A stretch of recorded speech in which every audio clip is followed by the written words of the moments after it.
The iguanas are here. Don't touch them. They are not dead. They are. Do not put them in your car. Yeah, exactly. Don't put them in your car. You'll just wake up. You're just frozen. It's a little bit chilly out there. Like, that is Florida. I guess I can't be too surprised. Oh, Real wow. Florida, man. Jeez, we're live, and Kyle's mic is hot. Let's go ahead and get started, guys.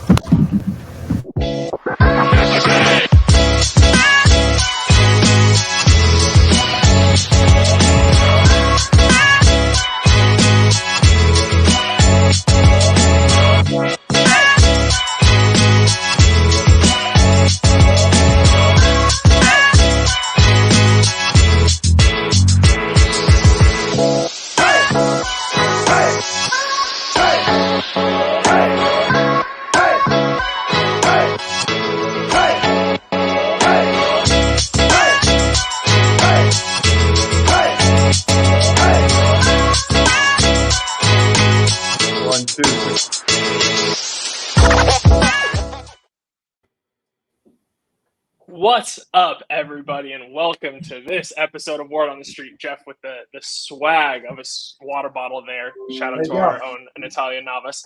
Did you just call it a squatter bottle? Squatter bottle. Water? Swag water bottle? You just blend it all together. I and mean, sometimes it happens. Power lifting on his mind. Come on. Always, man. But as I was saying, we've got a phenomenal show here. We've got some great Street Crew members. But first, before we go ahead and get started, there are a couple of announcements that I have to get out there. Now, one thing that I have announcements, right? Now, first and foremost, we have a TMSA announcement. So the Purpose Award deadline is today. Right? If any of you have a company that is delivering on its purpose by positively impacting their communities or environment through giving back or sustainability initiatives, visit tmsa.org/TMSA Awards to submit a nomination. That is a phenomenal organization, and we've got a great show coming up, Elevate in New Orleans, coming up here in June. So Purpose Award deadline is today. If you can think of anybody, make sure to nominate them. In addition, another announcement, I think most of us on here, Greg, maybe we can get you there, are going to be at Broker Carrier Summit. Is that correct? Yes. We're going to be there. April 22nd through 24th. It's going to be a great event. And I know there's a couple of discount codes that people have on this call, but I'm going to push utilizing code BETA, B-E-T-A, to get 10% off your event registration. We are having a little bit of a competition to see who can get the most registrants utilizing their discount code. So don't listen to any of these other guys here on this call. Make sure to use code BETA BETA to get 10% off. I mean, yeah, sure. If you want to be a beta with your registration, go ahead. But if you want to be an alpha, come on, you know Trey's not putting out alpha. Trey's got to stay beta. Like that's Trey's lane. You know, it's not alpha. Coleman, too much energy. Coleman, create a new code called Squatter1 for Bane. Okay? Squatter1. Squatter 1K, right? 1K. Thank you very much. 1K, 1.1K. Respect my name. Yeah. It's nice to see Kyle's face. I haven't seen that face in a while. Just still images. It's real nice. Hey, Shay, it's good to have him on the show. But before we actually get into everybody and nice to see them, let's go ahead and make sure that we're giving everybody the proper walk up as we always do. And first, welcome to the show, our good friend Jeff Dickinson. Cause I saddle up my horse and I ride to the city.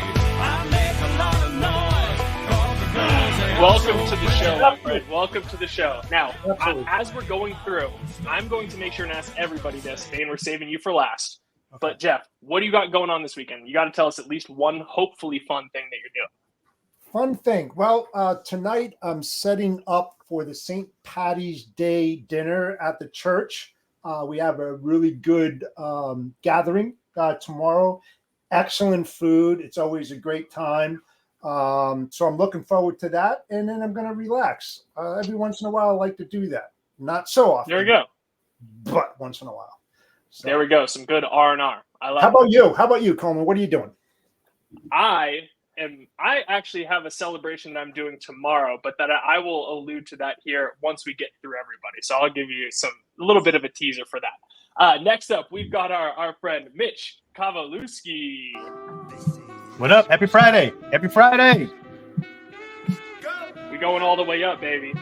Going all the way down, baby. Nothing can stop Hey. me. I'm all the way up. Yeah. I love Solid I love it. dad dance in there, Mitch. That is the best dad dancing I've seen in a while. It's All the right? way up. It's I hit. practice in the mirror. Slow movement. Yeah, please don't do that too Yeah. often, please. I mean, I thought Greg would come out with the fire, but Mitch is like, "Here, hold my hat. I'm about to Not fire. dance this floor I up." only do that when ratings are down. Okay, when ratings are down, I gotta You start gotta show dancing skin. around They here. just went through the floorboards on that one. So Mitch, Wait, I got to ask though. Things are down What do you because got? Coleman. What's that? No. What do you got this weekend? You got to give us one thing. What do I got this weekend? I got some St. Patrick's Day stuff Sunday. I got a father-daughter ×2 dance tonight, right? I got double There we go. dates tonight, father-daughter dance. I'm really pumped about that. Saturday is just maybe some Jeff downtime. I'm gonna text Jeff, say, Jeff, what are you doing? Relax. I'm gonna mirror that. I'm gonna learn how to do that. That sounds pretty There we good. go. Yeah. Love it. Ton. So Good. looking forward to this weekend. There we Dude, go. Sunday Jeff walks around in short shorts and Bon Jovi's blasting. That's all you Because gotta the do. I guy got my can't shorts wait on to right talk. now. How the hell We do got to you get know? him intro I to mean, the stage. Here's seriously. Kyle Nick Knott. He's frozen. Look at this guy. Freaking Oh, knocked that's out. a, oh yeah. It's called Magic Boys. I'm doing a whole new thing. It's called stop motion animation. People are thinking I'm coming out here with a craziness. First of all, everyone's been talking all over everyone. How am I getting called out? I thought I was just being a part of the crew. I thought I was doing crew You stuff are a part for of the this. crew. No, Kyle, you are the crew. But you got to tell us what you're doing this weekend. Well, You gotta first tell of us all, what you're Coleman, what are you doing? I want to know what you're up to this weekend. See? Nope, saving it for the end. Inquiring minds want to know. Inquiring minds need to know. I am going to a 4-year-old birthday party at a trampoline park, so my fat ass is probably gonna get stuck in a foam pit. Loving Wow. it. Take There pictures. better. I was gonna say there better I'm be some stuck in the pictures for foam pit. next week. There You better be had some- me at My fat ass. legs doing it. Yeah. Sorry, thick ass. Wink, wink. Yeah. All right. Next up, we've got Greg Roberts with an actual walk-up song. By the way, does anybody know what this is? He doesn't even know. Anybody? I can't hear it. My audio is not working. I'm not hearing the song. But Beat up nerds too. if it did get changed, it is the Super Bowl shuffle So because disappointing. I like Super Bears Super Bowl this year. Off season Hey. is our best season. I was going to say that is actually one of the first talking points that I wanted to discuss here in a second. But we do have to intro the last street crew member. Some of you might know him as the strongest man in logistics, but we know him here as Beefcake Bane.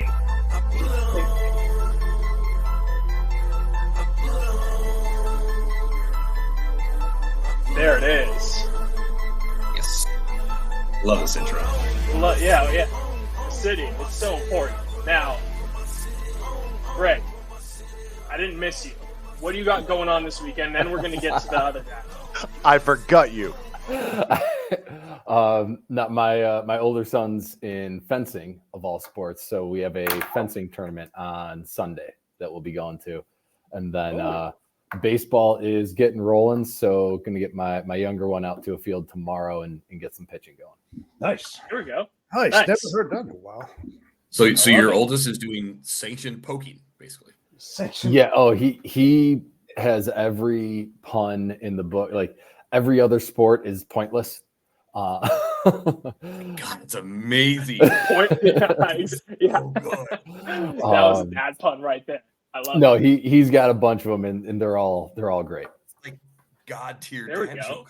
I just Yeah. I don't know what That's going to be the clip of this whole show. I can guarantee it right now. We're marking that one. Yes. Bane, now you got to tell us. What do you got planned? And if I people give a don't shit know, about, now you're going to know.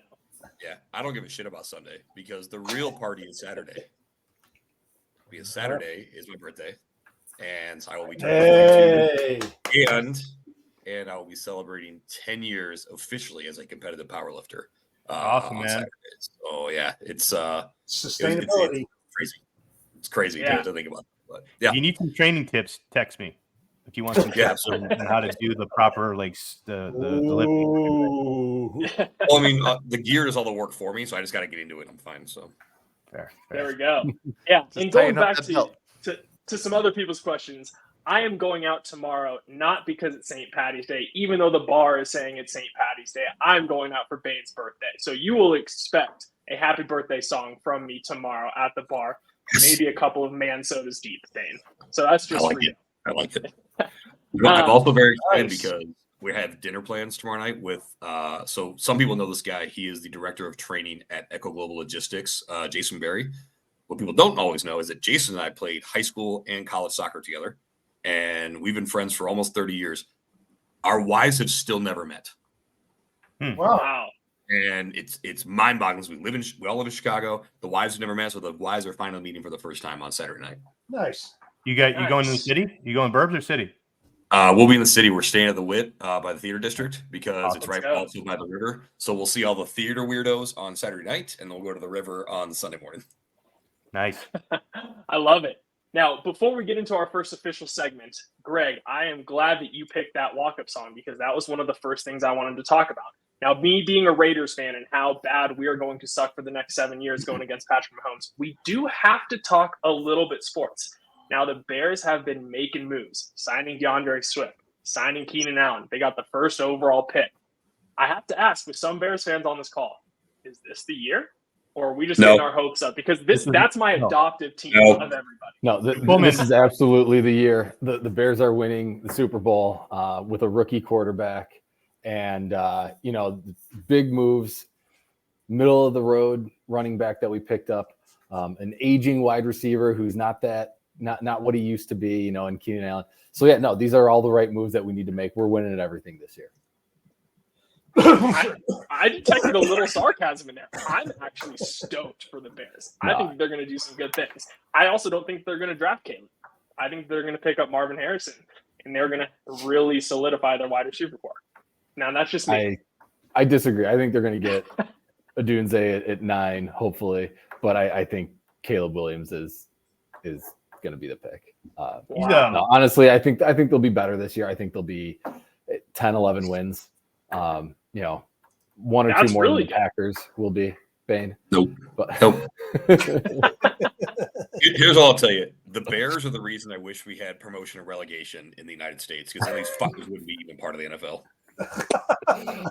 You're not wrong. The Bears would have been out a few times. Not wrong. Yeah. They need a few refrigerators on board. They really do. Get the But they're bolstering their offense, and they were a top 5 defense towards the end of last year too. I think that they are going to keep. Okay, I'm going to say it again because I said it 3 years ago. They are going to burn through Caleb Williams in 3 years. Mark this clip. And when we're talking about the 2027 draft, we're going to be talking about the Bears first pick again because they're going to be fucking it up. They do this every single time they get a fucking quarterback. They either draft the wrong one or they burn the fuckers up.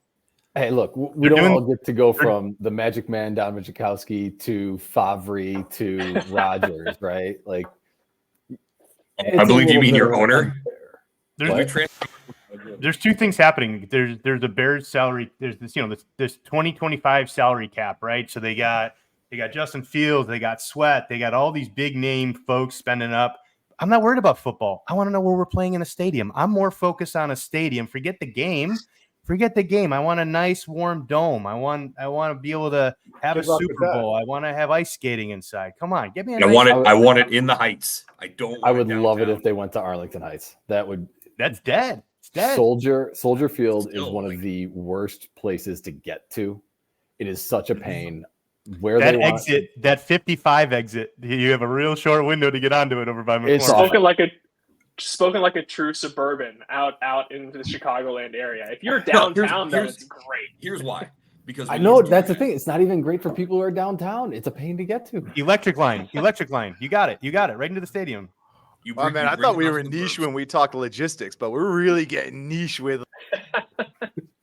No, I needed to hit this. So they moved to Arlington Heights. They start changing their business model, and for fuck's sake, maybe they can finally get the Hallises out of there.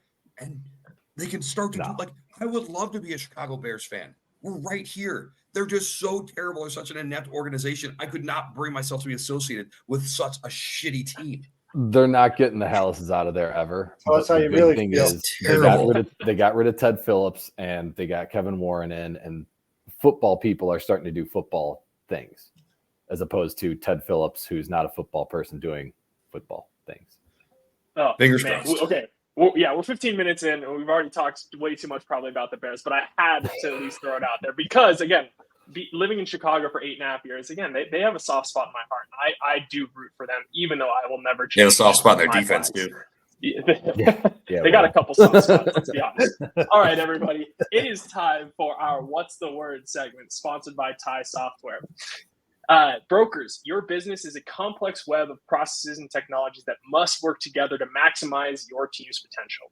You need a partner who truly understands freight brokerage and your specific needs, regardless of if you are a startup or an enterprise-level organization. The team at Thai Software, I need to breathe. The team at Thai Software constantly collaborates with the top freight brokers in the industry to build their revolutionary TMS, a system that optimizes your operations through full-scale automation, helps you manage your finance with accuracy, and automate your invoices with AI-powered reporting to empower your team to confidently make informed decisions on the fly. You want to scale your business? We're here to help get you there. Schedule a demo today and see the difference by clicking on the link in the comments and or the show notes, or simply enter bit.ly/Thai Software in your web browser. Again, that's bit.ly/Thai Software in your web browser. Okay, so we are going to move a little bit more towards the transportation side of things.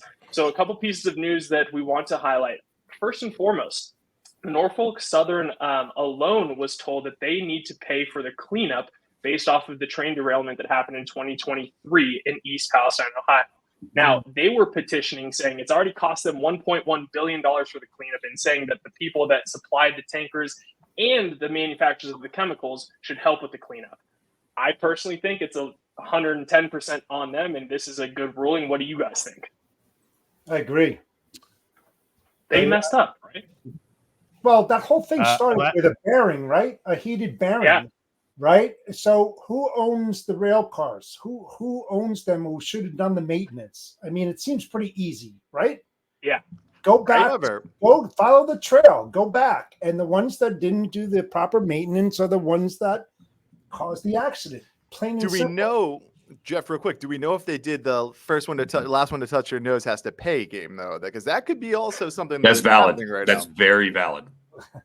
They probably lost that too. I don't know. Guys, this is an unpopular opinion. I'm going to side with Norfolk Southern on this one. So here's why. Listen, This is a $1.1 billion cleanup. This vinyl chloride, there was 5 cars that exploded in the deal. Norfolk Southern operates and moves the cars on the rail. They don't manufacture the cars. That's the job of a company called GATX as the car manufacturers. And those cars coming in the chlorine deal come with I'm sure, a very, very strict deal on the safety of that car. I think NS is going after GATX, right? And I think that's what's going to happen. But I think it's the equipment manufacturer, not the provider of the rail. So there is potentially some fault on the manufacturer, but ultimately it's the operator, because the operator is who is once it leaves the factory, like for instance, if you have a brand new Peterbilt, brand new 579, beautiful vehicle, and it's on the road, and I hit somebody, am I going down to Denton to go sue them? No, they just made it. Now, if there is actual fault and faultiness in the manufacturing, that absolutely needs to be looked at. Why was that bearing? If they can show that the proper maintenance was being done, is it that bearing how it was manufactured? Is it the maintenance company? Is that a separate organization? So you have to dive deep to really get to some root cause on this. But if you have a service level, ultimately it's the operator who was operating the vehicles. And also it's on the operator, hey, are you doing the due diligence on those vehicles? Correct.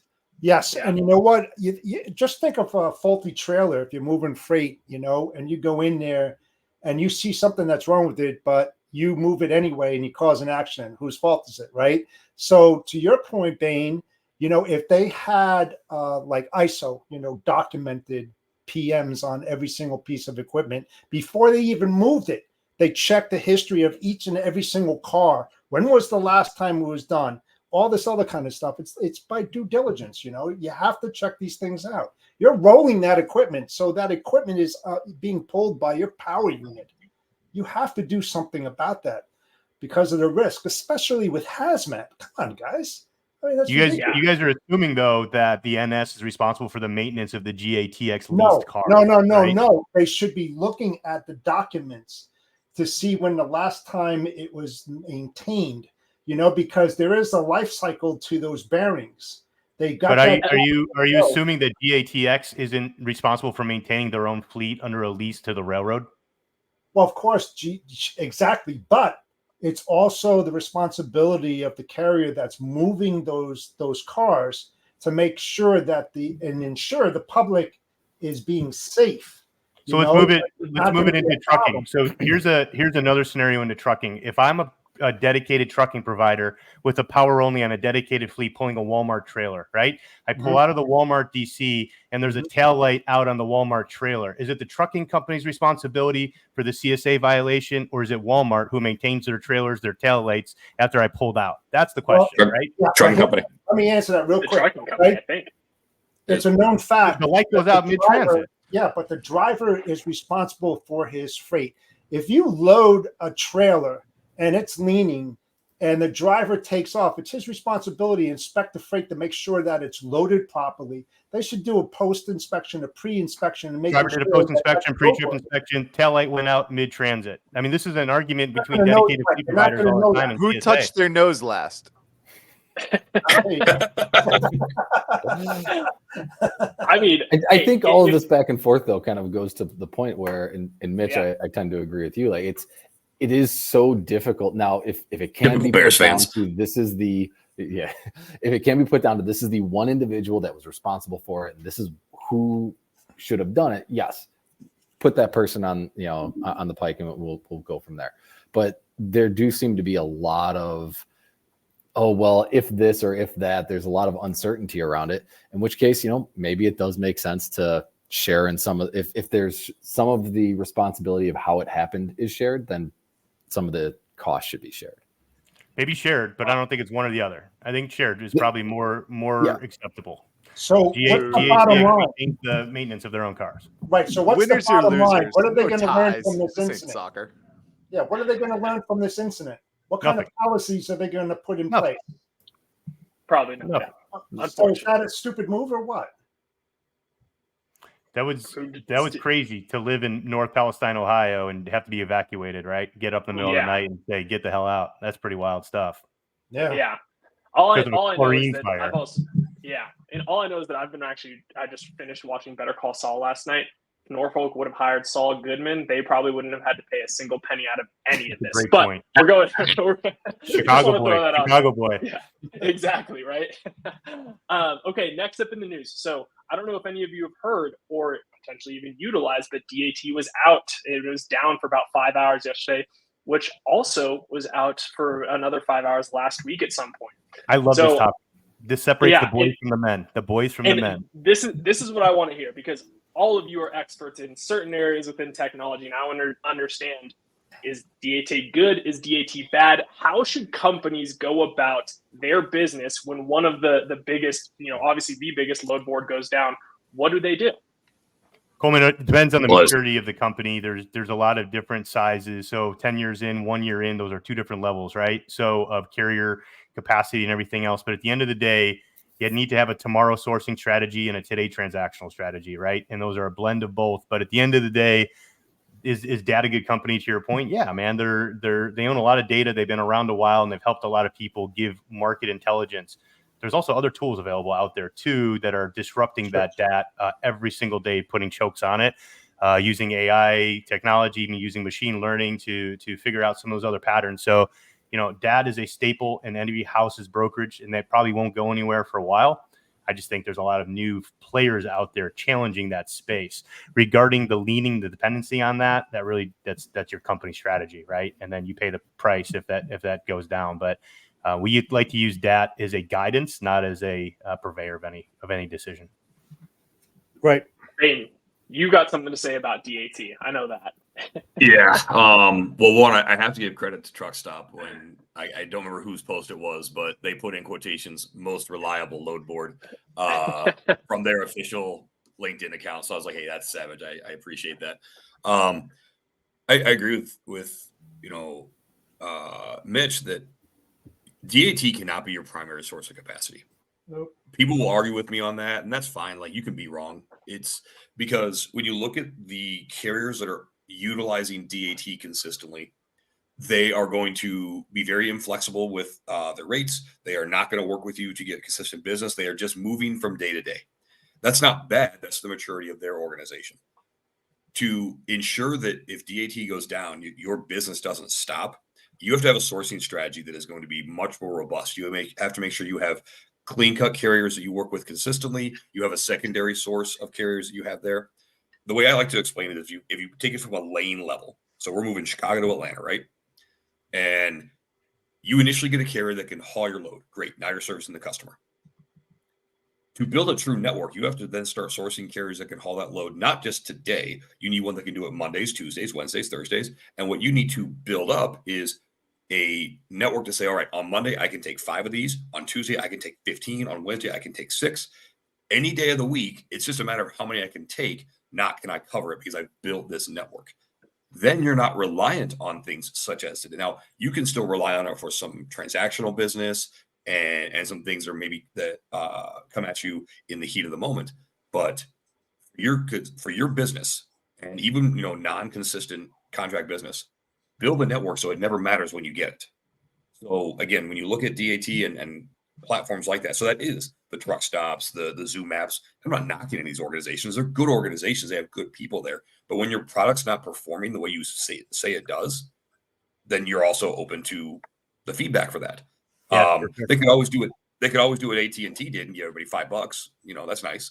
So that's an option for them as far as what for the service going down. But I think that this should be the wake up call to intermediaries that utilize that as their primary sourcing tool.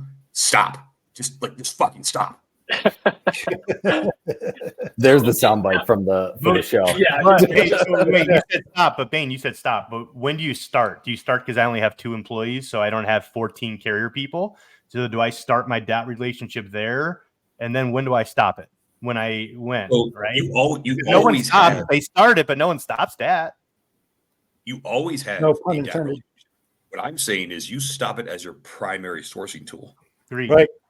They agree. That is the big thing that you have to. Then how come most brokerages haven't figured that out yet? Why? Because they're dumb. Everybody leaning on it. We're brokers. Because they haven't hired GLCS. That's why. Right.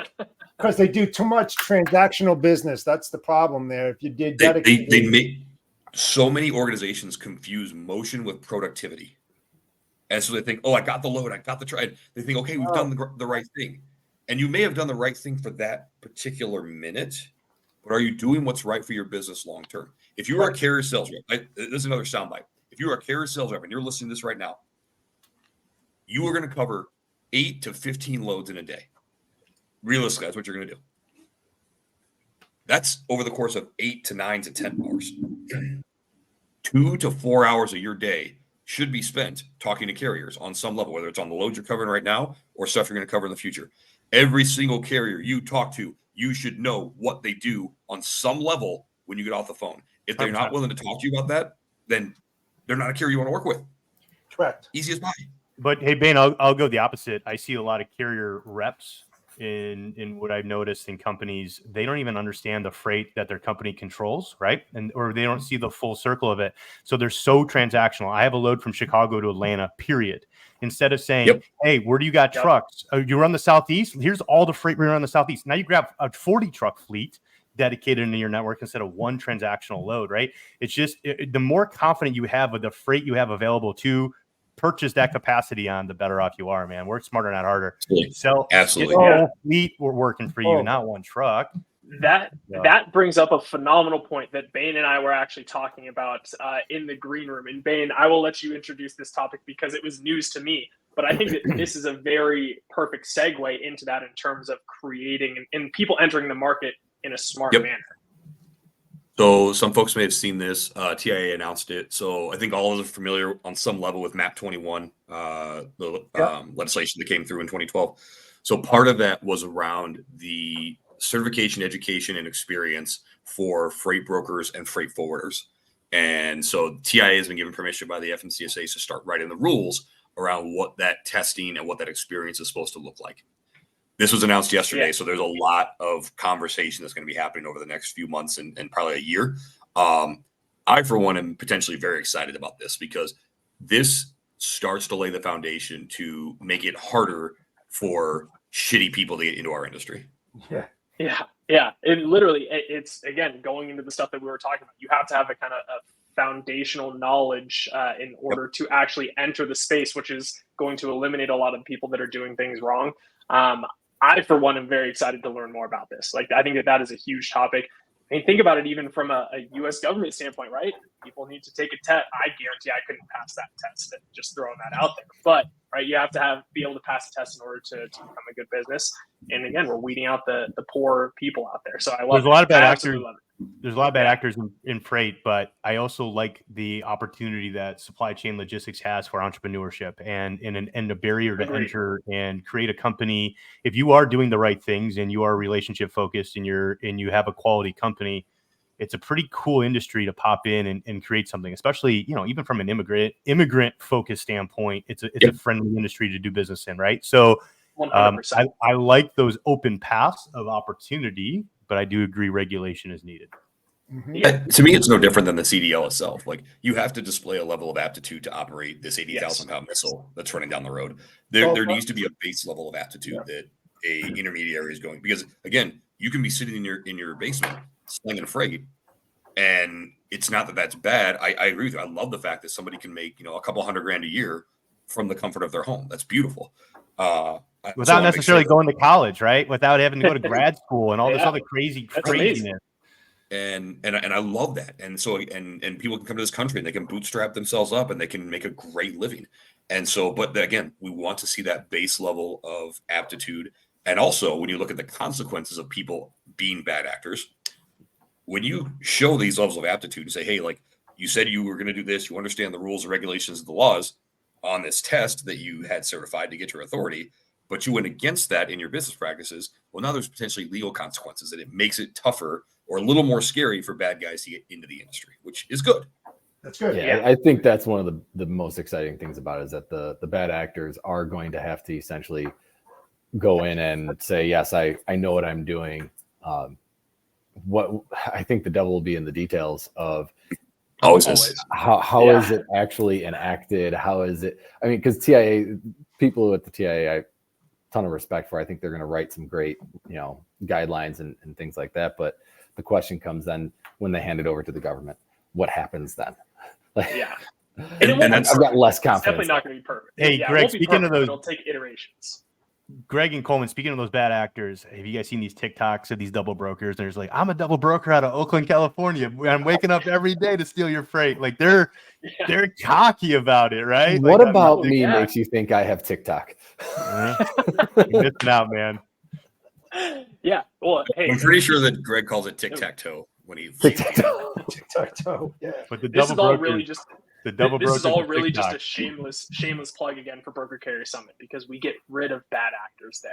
That's what the whole reason that behind this great event. So make sure to register again, BETA beta as a discount code. Does the Broker Carrier Summit have a MySpace page? I hope so. We also have a CompuServe email. Hey, Greg, I challenge you this week to download TikTok before the government takes it away from you. You only have like a weekend. Yeah, really. Yeah, you only have like 1 weekend, so enjoy it. That's it. All right, on to our next topic here. So something that is affecting the food supply chain really at the B2C level is that within New York, they just passed a law that DoorDashers, the actual delivery drivers, are required to be paid a minimum wage of $18. Now, I personally like stuff like this, right? Like, same with wait staff. I think that they should they should have a livable wage. But that begs the question, is that really going to affect business? Because more often than not, that price then gets passed on to the consumer. Yeah. If you all were ordering and it was a $4 extra, let's say, per order, are you still doing it? So, Coleman, I ordered something the other day. Do you want to know what my order was? I'll be transparent. It was McDonald's, man. It was a basic McDonald's meal. I was traveling or whatever. There was not too many options. It was late. It was a Big Mac, fries, a drink. It was $27 to deliver it, man. Like, that's before whatever you're talking about. I killed it. I canceled it. I just said, forget it, right? So what are you going to add $10 more to this, right? So food is not affordable to begin with, fast food or any of this stuff, right? You know what I mean? And so I don't know how this is going to work. Everybody needs to make a living. I totally agree with that. I agree with the principle of this, but I think we're breaking. At what point? I guess it's demand. We'll just see who will still pay for $39 for a cheeseburger. Yeah. And my thought on that, Coleman, is the people who are getting into these positions, they know what they're doing, right? They're getting into it eyes wide open. This is what I'm going to get paid. I'm going to hopefully make it out to. I was a bartender and a waiter, right? And I went in and you could see the people who were waiting tables because somebody told them they had to have a job, and they were collecting the hourly wage, which was like $2.15 at the time or something like Plus tips. whatever. Yeah, well, plus tips. And then you could tell those of us who we were there to make money, and it was a completely different approach. And the same 2 or 3 of us at the end of the night when we're cashing out are always saying, "Oh yeah, I had a pretty good night," and it was the same other. So I don't know. I have zero issue with, the minimum wage being, or not minimum wage, the wage for waiters and bartenders being lower, assuming that then the people are going to go in and give the tips, right? Like I lived off of tips for a while, and you can do pretty well as long as you're working your butt off. Greg, let me ask 100%. you this. Greg. Did you guys pool your tips? Because there's a lot of restaurants out there and the waiters that they pool. If they had a bad night, at least they make a little bit more than, not being able to serve a table, etc. Did you guys do that? So when we were waiting tables, we did not, because you had your own individual tables. When we were bartending, we did. Mm-hmm. And I mean, and I'll tell you, like it was a strategy when we were bartending. It would be usually me, and we usually had a guy and a girl who were bartending. And there was this one woman it was one of my first nights bartending. I didn't know exactly what I'm doing. She came up to me and she goes, "If a girl walks up to the bar, you go up and talk to her. But if any guy walks up here, you stay in the well, you make the drinks for the people at the table. I'll take care of them." And I loved working with her because we always did well. We worked well together, and we always made a good amount of money. Nice. I love it. And now I have to ask, and I'm glad that Trey's not here because he would obviously get roasted. We talked about tipping in this before. Greg, what is your tipping policy when you go out to a restaurant? I usually tip pretty well. I would say. I mean, you really. Well, you've been through the grind. Yeah. I think most people that have, waited tables and whatnot probably do tip pretty well. Okay. Way to put me on the spot. Thanks. Yeah. Oh, I'm a 20% guy. Well, so yeah, he's gonna go around the horn, so it's fine. Yeah, exactly. I'm gonna ask everybody. I'm a 20% guy, unless you really screw it up or like go crazy above and beyond. I am almost every single time 20% just to make sure, because I don't know. I just feel like it's right. What about you, Ben? Go ahead, Greg. I was gonna say, did you hear about the new thing? Is if they put an emoji next, like the whole now, like where it's like pick your tip. If they put like the frowny face for 15%, the regular, blank face, the neutral face, neutral face, and then a smiley face on 25, more people are going to hit the smiley face as opposed to the neutral face. Whereas if they don't have them there, most people hit the one in the middle. Suckers. Ben, what's your stance on tipping? Because we all know Trey's. Again, Trey, shout out to you. You don't like to tip. So Nikki and I both worked in the restaurant industry for a long time. I err on the larger my tab, the more I'm going to tip. Because typically either been very busy because I have a large group, or it's a celebration. So like I want to celebrate with everybody, including my server. For large corporate events, I have tipped my tab, which I know servers appreciate. And the reason I do that is I'll tell this quick story. I won't name the organization, but they're a very large trucking company in Cedar Rapids, Iowa. They used to help steal back in the day when they started. They used to bring in their management staff to the Buffalo Wild Wings that Nikki and I worked at when she was in college. And one night in particular stood out where they had probably 50 people coming in and out of their area, where Nikki was the only server. And their tab was almost $1,100, and they left her $60. Wow. Jesus. And that so is crazy. This is one of 2 times my wife has ever done this. She walked out with the change, said you forgot something. Nice. Yeah.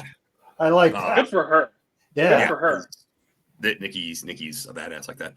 So we tip very well. Even if the service is poor, I will still do 15%, unless again they like If they threw something at me, then I probably wouldn't tip them. But I'm with Coleman on this. I'm default 20, good or bad. I just non-confrontational. If someone's having a bad day, is what it is. Maybe I just won't come back if it's not great, but I'm not going to screw the person in the unique situation. I'll tell you, I sound like an old man on my soapbox right now, but I'll stick with Bane's deal, and I won't name the restaurant, but they're a national wing place, right? And they rhymes with Muffalo, but. Man, I walked into this location, I think it was Niles, Illinois last week for a lunch meeting. And I don't know where it was. And can I get a menu? No, use your QR code. All right. So when I place my order, you can order off the app. But what? So I order for the whole table. I have 6 people, right? So I order off an app. And want to close out. How do you think I close out? Scan the QR code. Scan the QR code to close out? Are you serious? Yeah. So you think, okay, Apple Pay comes up? No. We're going to send you a text to verify this is your phone number. Dude, like I didn't lose it, but I went up to the bar. I handed my credit card and I said, somebody close me out, man. I feel like I'm getting old at this point, but like, can you imagine if you going had above cash? and beyond? Like, I think the person brought me the food, maybe no refills or anything. They brought me the food. That was the entire interaction. So why is that 20%? I don't know. Like it is what it is. But I did all of the work. I almost went back to the bar to refill my Diet Coke. I just went and was going to go back there and they're like, what are you doing? Like, I work here now. I also work here, but I didn't do that. I'm tipping myself. Yeah. But that's probably the future, right? We're just going to do all the stuff for ourselves, right? Very much so. Very much so. Jeff, do you want to weigh in on this or are we done? Absolutely. When I go to a bar, and I get a beer, it's an automatic $2 tip. All the time. Might even be $3 depending upon what it is. 20%, absolutely all the time. Even it's protocol when you go to a casino and you hit a jackpot. Sometimes it's big, and they don't really do anything. If you really think about it, what do? They just brought you the money and stuff like that. You usually give them like 10-20% of their winnings. Because it's customary, it's just not, thanks for bringing it over. You get paid, so why should I pay you? No, that's what you're supposed to do. But definitely all the way, $2 to $3 at the bar for a beer on a tip. If it's a $6-7, I always do that. Why not? Yeah, especially 100%. This weekend. What's that? Especially this weekend. Yeah, definitely. Even from 20, because they're overloaded, and you got to think about these guys and women out there. They're working their asses off on holiday weekends. Very much so. Like that. Very much so. And we've got one more news article left in this segment that we're going to talk about. But Scott, you're here. Hey, you're 40 minutes late. What's going on? Your walk-up song. But what I am going to do. Scott. Yeah. For those of you that want to know what we're all about, it's like this, y'all. This is 10% luck, 20% skill, 15% concentrated power of will, 5% pleasure, 50% pain, 100% reason to remember the name. He doesn't need his name up in lights. He just I'm just telling you, you're lucky that the producers like you. I wasn't going to give you the special love of having the walk-up song for being this late, but what I am going to do is just like I asked everybody else. You got to tell us at least one fun thing you're doing this weekend. My nephew turned 17. We're gonna hit up Dave and Buster's. Have some what day? Have some food. Sunday. His birthday's actually today, but Sunday on Patty's Day, I'm gonna get myself a Guinness, maybe an Irish car bomb. I heard about this new one called an Irish grenade, where they set the Jameson and then I don't know. They pulled it. I don't know. I'm gonna ask for it. Let's see what they done. But that's a car bomb, isn't it? With the Jameson. Well, the car bomb is just the drop. Car bomb is Guinness, and then you do what is it? Jameson. Shot of Jameson. Yeah, but it's Jameson and Irish cream. Yeah, Bailey's Irish cream, right? Bailey's. Irish. That's it. Yeah. All right. Well, we have this final segment that we were again talking a little bit about before in the green room. But I don't know if any of you have heard about what's been going on with Boeing. Now, if you didn't hear, yeah, exactly, right? If you didn't hear the other day, the whistleblower that was set to testify was found dead in his car the morning that he was set to testify. He was also talking to a family friend beforehand that said, if anything happens, it was not suicide. So, let's put on the caps. What the heck is going on there? And what is that in turn then, everything that's been going on with Boeing? what does that mean for us as consumers that are flying all the time? Our price is going to go up because there's more limited inventory. Is Boeing going to go down? Like, what's going on? This is a double whammy for me. I, without fail, I'm on an airplane every single week. With most of you, a lot of us are. But I am exclusive to United. I'm a travel princess. I've been with United for many moons. I'm a 1K United person, so I'm not going anywhere else. I've worked too hard to get to that, right? Yep. So with that, it's a nice little upgrade every ticket, whatever it is. So I'm a loyal United guy. Unfortunately, United has a bad couple of weeks, man. I mean, they've just had a really bad couple of weeks. It doesn't scare me. Statistically, I still think I'm ahead, right? I do. I still am playing the odds. Going to Vegas with those, yeah. Lightning striking twice, but guys, if you remember, this started with the Dreamliner when this came out. They caught on fire, right? Like the first 4 or 5 planes caught on fire, and we're like, the Dreamliner was the greatest invention ever, and then we're like, oh, maybe not. This 737 MAX is a big deal. The majority of the industry is using it because of the affordability. Airbus has this Neo that's a similar deal that's just really hard to get. But I think at the end of the day, this is crazy. We have responsibility. That's a big company with a lot of power. It's funny. This is a Seattle company, and they're in the boardroom saying, "Hey, the executive team's going to move over to Chicago. All the guys in the factory, you stay here. We're moving to a better city, right? We're out of here." And so, the executive team moved to downtown Chicago. But I think this is nuts. It needs to get regulated. It needs to get going. There's, hundreds of thousands of people. I shouldn't say hundreds of thousands, but like hundreds and hundreds of people have died in the hands of Boeing. I don't know. Wild, man. Yeah, this is almost going back to the Norfolk example that we had. Like, is it the airline's fault or is it the actual manufacturers? And obviously, that's when he said that, Coleman, because they came back this morning, right? And Alaska Airlines said, this is not our fault. This is what we didn't. Don't sue us. There's a $1 billion lawsuit sitting on a lawyer's take on that door that came up, and they're saying, we ain't touching this. It's not us at all. So, yeah, exactly. And I, for one, RIP John Barnett, but I think that Boeing got after him. I mean, it's going to be a movie. This is a movie, right? Yeah. We all agree this is a blockbuster movie. I mean, he was the guy that said that they rushed production for this, that it should not have gone out to market like they did, and all of a sudden he just shows up dead in his car. Like, so just gonna throw this out there because we had the tinfoil hats on. Who is one of Boeing's largest customers? The U.S. government. I would say, yeah. Who pushed them to rush production potentially? U.S. government. He got, and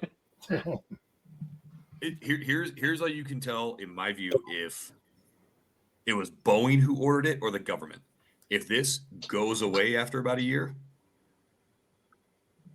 can we find out if the guy that died had the same birthday as Bain? Can someone do some research on that real quick for us? Sunday? Confirm what birthday that guy's birthday was. Sunday. You got to do business with the U.S. government Saturday. If you're an aerospace manufacturer. It's a pretty damn big customer. They're involved in everything and everybody else's business across the globe. It's a hell of a customer if you're going to be selling aerospace materials, right? So at the end of the day, I feel like this has been the last 10 years of craziness. This hasn't been 100 years of Boeing's history of craziness, right? So. Is it because of technology? Is it? I don't know. But this, the wheel fell off a 777 out of San Francisco. The engine got crazy on a 767. So it's across the board. It's not even one make. So yeah. The latest episode of Rogan's podcast has this guy named James Lindsay, and the last 15 minutes of it, 20 minutes of it, is about this situation. And he's a huge tinfoil hat guy, and he actually says, "Now listen, Joe, I'm gonna put my tinfoil hat on," and Joe's just like, "Okay, here we go." And this guy seems to he's seeing this huge top organization that has a little hands in Boeing, and then also has this little hands in this company in China that has a equivalent piece or equivalent airplane that just came out that's pretty equivalent to this Boeing, the Boeing 747. And so he's just like, they're trying to get rid of those so that way it has to be marketed to the China. I'm just like, okay, pause. The first Wright Brothers plane is at the Science and Industry Museum in Chicago. I think we should go back and study that and just start over. Let's just start this deal all over again, right? But there you go. Yeah. Crazy. Can you guys hear me? Am I lagging out right now? No. You're good. Good. They're good. Okay, good. Epstein didn't kill himself. I'm going to wrap this tinfoil hat conversation up with one other thing. There has been a suspicious amount of, like we said, technology down. So DAT, McDonald's, about a third of their stores were down throughout Japan, Australia, and I think it was China today. All the social medias that went down last week, there's been a lot of stuff with Boeing. There's something going on out there, everybody. There's something going on. I don't know what it is. Hacking. Yeah, hacking, right? ChatGPT. Yeah. Well, it's real. That wraps up our segment of What's the Word? Again, shout out to our sponsors, Ty. Thank you so much for sponsoring the segment. And Jeff, guess what? It's time for your favorite part of the show. It's time for a game. Now, today, we've got a game called Where's the Street Crew? So what's going to happen is that our producer is going to display a busy graphic with a ton of objects, ton of people, whatever it is, and we are going to find out where the street crew member is. So it's almost like a little bit of throwback to, where's Wally? Oh, to where's Trey? Where's the Trey? Yeah. Trey Elf? Yeah, Trey on the. Yeah. Let's see what we got. There he is. Oh, I mean, not quite sure. That's a Fantastic. That was one of the hardest ones. I'm not gonna lie. Someone has sent me a very good-looking guy. picture. Is this the Teletubbies thing? Yeah, it is. Fantastic. That's great. Way to make it hard, though. Yeah. All right. Who do we got next? Here? Oh, this is going to be Kyle. I know. Oh, my word. No, this is Trey. That's fine. You got the faux hawk in there. Oh, there he is, top right. What? Top right on the guy's armpit. Yeah. Oh, there he is. Yeah. There. Yeah. I didn't even see him. Good call out. I was expecting his big head, like him actually being in that crowd. But Yeah. All right. What do we got next here? Find Mitch. Mitch. was he wearing a hat at the time? A hard one. Everything's blurry. Is it blurry for everybody? Where's my muscles? What? Are you looking at yourself or are you looking at the picture? I'm looking at a bodybuilding magazine on my desk over here. It's blurry for everybody else, I can't see right? him. I mean, everybody is. I don't know this one. I know myself. I know what it looked like. That's good. Wearing a hat. What do you got? Top, We're very losing top sponsors. in the middle. We're losing sponsors. Top in the middle. Oh, and we lost Coleman. Oh boy, now we're stuck on this one forever. Novice. Oh, it's there deep he in there. Look at that. Wow. He found him? Oh, wow. You found me, Yeah, I mean, come on, man. That is just like. dude. Are you sure that's All me? right, we lost Coleman. Oh, that's you. All right, next one. All right, next Yeah, one. next one. Uh-oh. Hello, everybody. I'll be taking over as the host, I guess. Welcome. Yes. Yeah. Move Mitch's bald head out of this picture. Nice to see you guys. Where's Mitch? Sorry, Mitch. Mitch is right here. What? Oh, he's up top. He's blurry. No, I tried to top make it as difficult. You guys had to make it harder. So. No, he's up top. Oh, he's nice. You can see his little face up Left top. hand corner. Left He's hand got corner. his beanie on. I specifically looked on Google crowd wearing beanies, so that way I could blend him in there. But Okay. Good. All right. You sure did. all right, we got Okay. another one here. This one is for Coleman.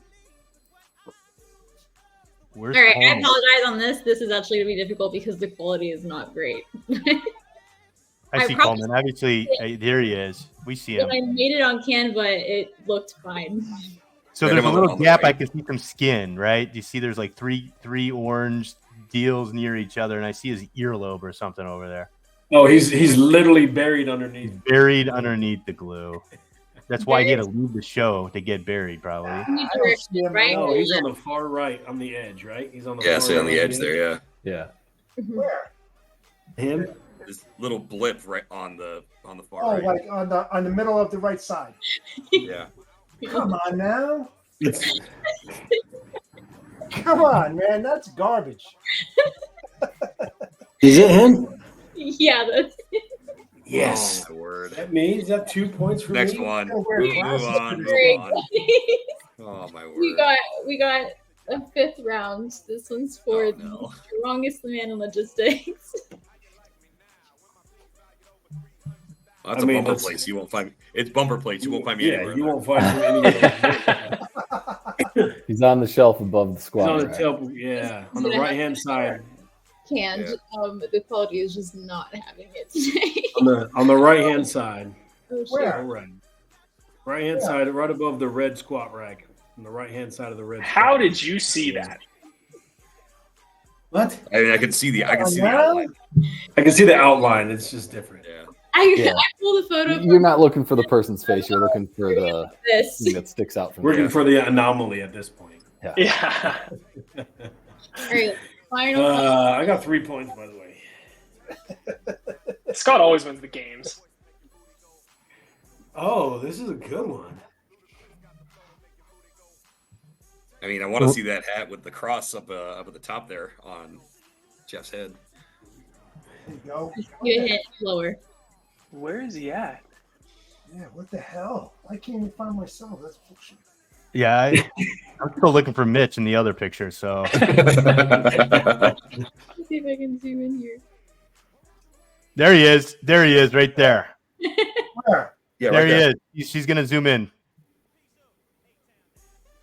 Where? I just wanted to Oh, zoom in. Oh my goodness. Oh, logo. Now you need something this big. Come on. There he is.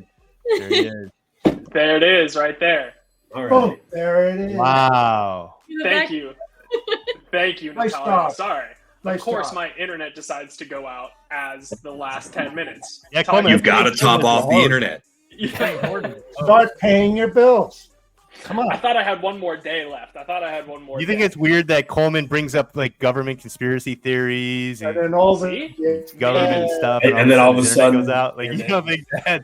You don't think that's a Dude, they're always listening. Always listening. Always That's it. listening. You better have eyes in the back of the head on the way home. Yeah, exactly. If I cut out again, Right. you know what's going on. All right. We are going to end the show like we do every week with This Week in Pictures. So I know we've got some pictures from people. And first up out of the group, what do we got here, Bane? Nice. So we've got my shirt for tomorrow. I like that. Left over there. It is a very, very tight Henley. I put it on. I'm like, I don't know about Everything's this. tight on you, right?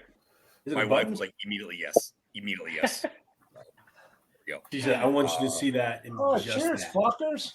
Yes. Yes, exactly. That's why I want to wear it. It's hilarious. Down at the bottom left, this is from last night. This is the Minnesota meetup we did, sponsored by GLCS. This is a bunch of the guys from Steam Logistics up there. Great time. We had an awesome time last night. Then we had about 30 people up here. So it was super fun. So on the right here, this restaurant, the Espositos, was a restaurant that was opened in February of 1982, right before I was born. So the owner, Maria, she has known my family for would have been 42 years. So they actually closed this past Saturday because the land was sold and they are now demolishing it to put in a car wash. So this is a staple in Northern Virginia, or was, that they hopefully will reopen. But yeah, it was tough. I couldn't get a flight back to do one last meal there. So I told a bunch of my friends around the DMV area, and they just flooded Espositos with powerlifters and strength athletes and just sent them out with a bang. And then they actually FaceTimed me with Maria. And so it was really, really awesome to get That's to do cool. that and have that I one love last that. memory. Nice. There you Love go. that. Shout out And to they showed a picture of me, and then she sat for almost 2 hours and told them stories about my family and my grandparents coming in every week after church and seeing me grow up from literally in my car seat all the way to bringing my children in. Wow. Wow. Love that. Pretty- Love that. That's All cool. right, who do we got next here? They have a car seat big enough to fit you? I mean, when I was that small, yeah. Custom made. Scott, what do we got? No, so we took me and a couple of boys went to Ragers and just raged last week.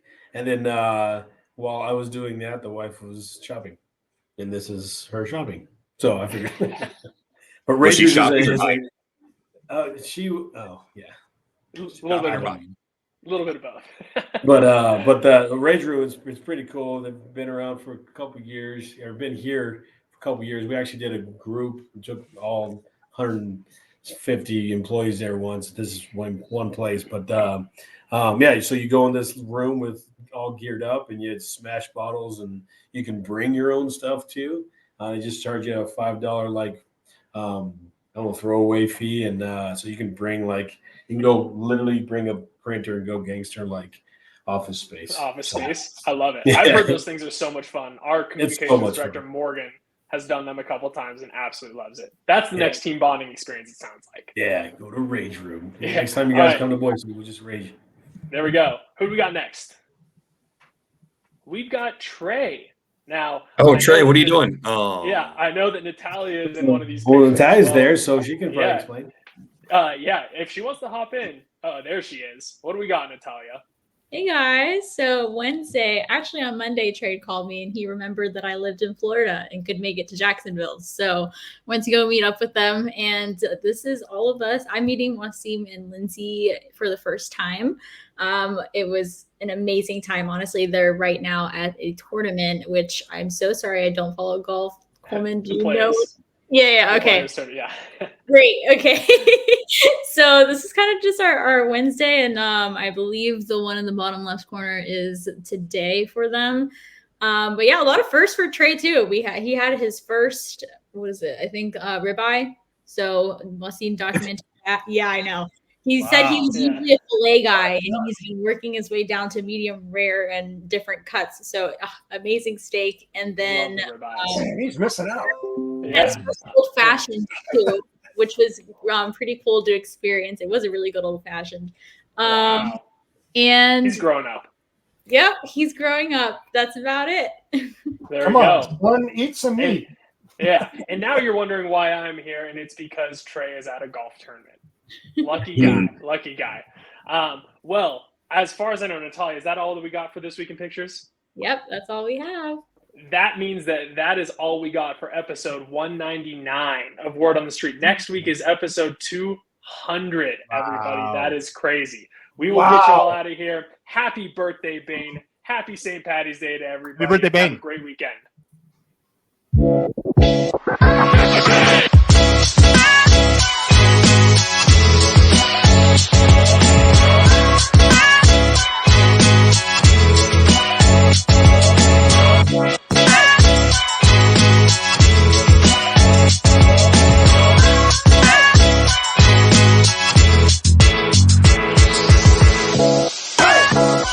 Hey!